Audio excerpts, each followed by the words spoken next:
share these intimate thoughts with you, read by his brother John.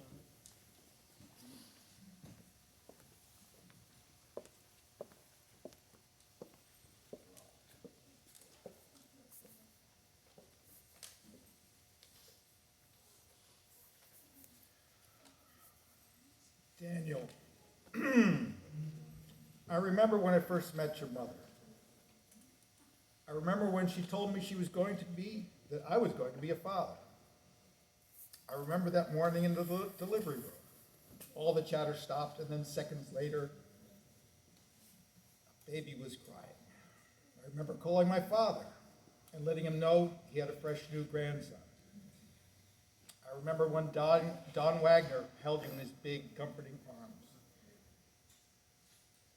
I remember you going to see Miss Dottie in the latest yearly Halloween costume. Oh, the joy you brought every October 31st. I remember you visiting Mr. Leach and what fun you two had. I remember taking you to school, and you just couldn't understand why I could push you and your new friends all day long. I remember that first quail hunt with Alan. You behind our dog, Brittany, on point with your little 410.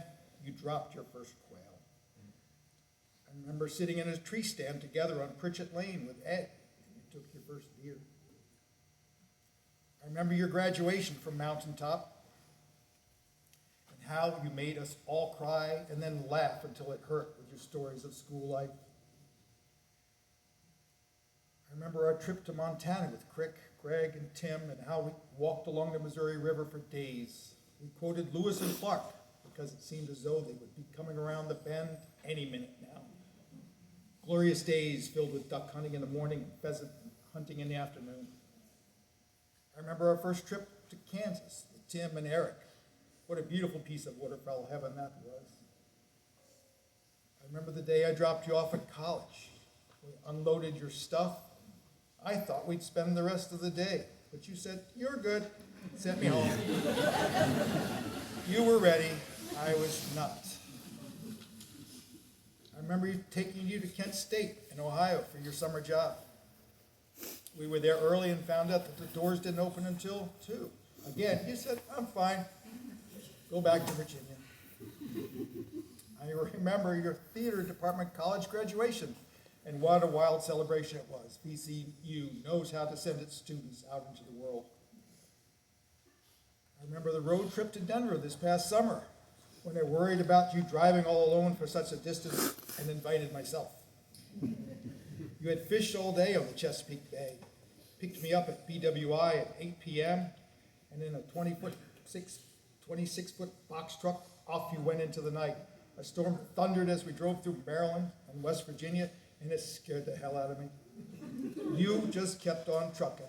By 4 a.m. the next morning, I finally convinced you we needed to stop, and found out it's hard to check into a motel at 5 a.m. But you found one that would shelter us. And then we drove all day long and spent the night in Kansas. I caught a flight back home and the next morning, and you continued on to Denver. What I will always remember is the trip we took just 3 short weeks ago. We drove together to Kansas. We laughed and told stories the whole way. We arrived in Kansas to find that the ducks had not arrived yet. They were still in Nebraska. But we are hunters, and the hunters are eternal optimists. We still managed to enjoy a few wayward ducks, and the geese and pheasants were plentiful, and we both filled our freezers with meat for 2020.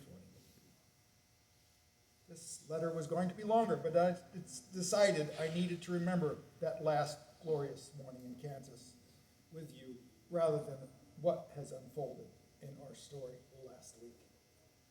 I will also remember the kindness of the hundreds this week. That is what I'll remember. Love.